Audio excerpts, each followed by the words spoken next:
మెదక్ జిల్లా వర్షాలతో అతలాకుతలమవుతోంది.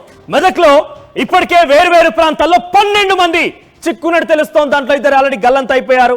అయితే వరదల్లో చిక్కుకున్న వారి కోసం ఎన్డీఆర్ఎఫ్ సిబ్బంది, ఎస్డీఆర్ఎఫ్ సిబ్బంది, ఇతరత్ర రెస్క్యూ సిబ్బంది కూడా ఆపరేషన్స్ కొనసాగిస్తున్నారు. సో మొత్తం మీద 12 మంది వరదల్లో చిక్కుకుంటే ఆల్రెడీ ఇద్దరు గల్లంత అయిపోయారు. అక్కడ 10 మందిని ఒకరి తర్వాత ఒకరిని కొందరు స్థానికులను కాపాడినట్టు తెలుస్తోంది.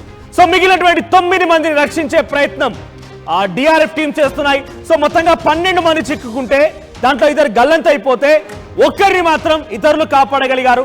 మిగిలిన 9 మందిని రక్షించే ప్రయత్నం డిఆర్ఎఫ్ టీమ్స్ చేస్తున్నాయి. మెదక్ జిల్లా హవేలీ గణపురంలో 20 సెంటీమీటర్ల వర్షపాతం నమోదైంది.